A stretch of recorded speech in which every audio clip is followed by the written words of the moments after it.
00054322234 City Hall, Monroe, Louisiana, September 13, 2022, 6 p.m. There was a legal and regular session of the City Council of the City of Monroe, Louisiana held this date at the Council's regular meeting place, the Council Chamber, City Hall Building, Monroe, Louisiana. The Honorable Chairman Kima Dawson called the meeting to order. She then asked the clerk to call roll. There were present Mr. Harvey, Mrs. Easernack, Ms. Woods, Mr. Marshall, and Mrs. Dawson. There was absent none. Chairman Dawson announced that a quorum was present.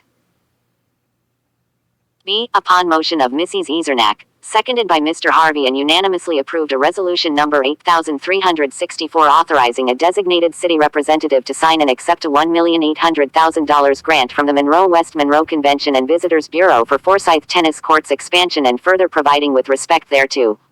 There were no public comments. Ms. Woods wanted to know what the city's obligation is on this item. Mr. Kevin Crosby, Monroe West Monroe Convention and Visitors Bureau, said the CVB is excited to team up with the City of Monroe to expand tennis courts and make tennis tournaments a reality. He said they are committed to put $1.8 million towards 7 additional tennis courts to make 15 total tennis courts at Forsyth Park. He said this project will not only help the City of Monroe but will also help the parish as well as the entire region. He said the original study that the CVB performed was to see where funding should be put to bring people into our area to stay overnight was baseball, softball complex, multi-purpose indoor sports complex, improvement to soccer fields and tennis courts.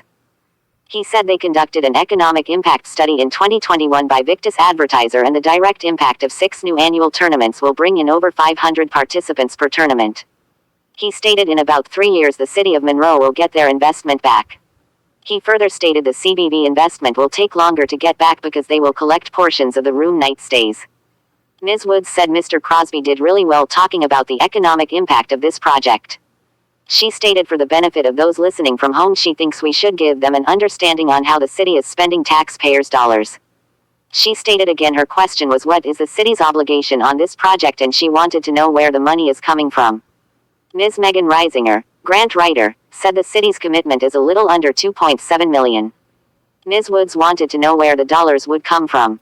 Mrs. Rowell said it is capital project money set aside. Police Department. Upon motion of Mr. Harvey, seconded by Mr. Marshall, and unanimously approved a resolution number 8365 approving and authorizing an agreement between the City of Monroe and the 4th Judicial District Attorney's Office for extra duty traffic enforcement and further providing with respect thereto. There were no public comments. Ms. Woods wanted a better understanding on what the city is doing on this item. Mr. Victor Zordon, Chief of Police, said this agreement is for the local area enforcement program that the district attorney funds and pays officers overtime rate to enforce traffic laws. He said officers would sign up on their off-duty days to enforce traffic laws within the City of Monroe. Ms. Woods wanted to know if it will be a collaboration between all the law enforcement agencies. Mr. Zordon said the other agencies already do it, but the Monroe Police Department is trying to be a part of it now. Ms. Woods stated this is good because the city is putting more patrol on the street than what we had normally. Mr. Zordon noted it is specifically for traffic laws, and he further noted he is constantly getting complaints about speeding. Mrs. Easernack wanted to know if this is an ongoing project or if the funds are limited. Mr. Zordon said he doesn't know the answer to that, but it must be on their off days. He said he doesn't know because the district attorney office reimburses the city for it.